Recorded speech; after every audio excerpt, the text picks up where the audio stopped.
Next up, ladies and gentlemen, we have another really important message to share with you from Caroline Casey, who's the founder and creator of the Valuable 500, which is a new global initiative that is seeking to change the landscape for people with disabilities by harnessing the power of big business.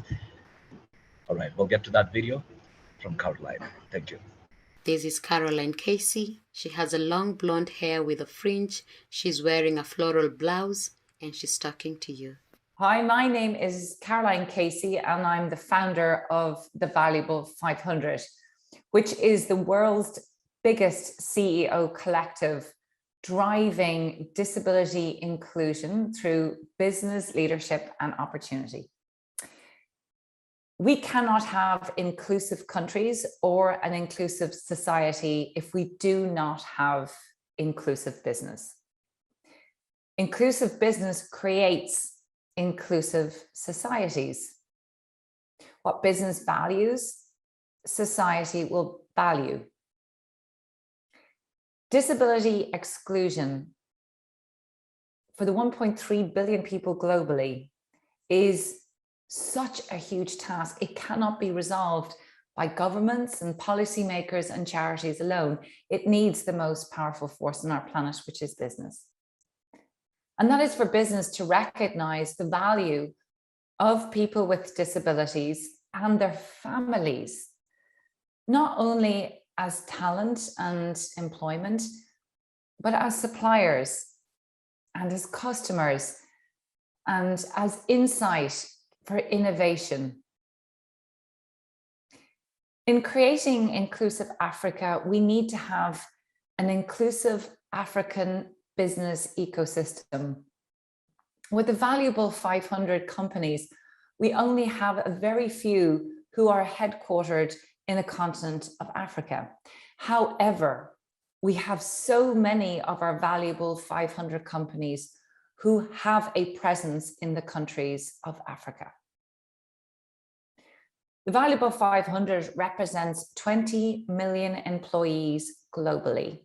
It represents 41 countries, 64 sectors, and the power of 8 trillion in revenue.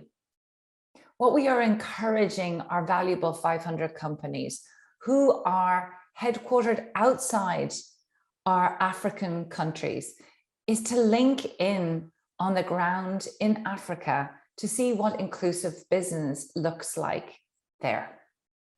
Every culture is different, every country is different, every industry is different. We can have a global intention for our Valuable 500 companies, but we must be able to adapt to the solutions and the intelligence and the innovation and the commitment locally. Inclusive business takes time. Disability business inclusion takes innovation. The most important thing, it takes commitment and intention. Nobody has all the answers, and it certainly doesn't have all the answers for all the countries and all the cultures. What we need to do is for those multinationals operating in multiple regions around the world to call from the expertise of those locally, to implement inclusive business locally, to ensure that the company is truly on a journey for inclusive business for people with disabilities. I hope everybody has a wonderful conference. I wish I was there, and at some point I do hope to be. But I do know that we will be led and guided in the Valuable 500 from the representation of the African Union in our system supergroup. We welcome all feedback and all ideas on how together we can create an inclusive business system globally and locally in every single country in the world, valuing the unique difference of that culture while collectively having respect for all of us. Thank you so much.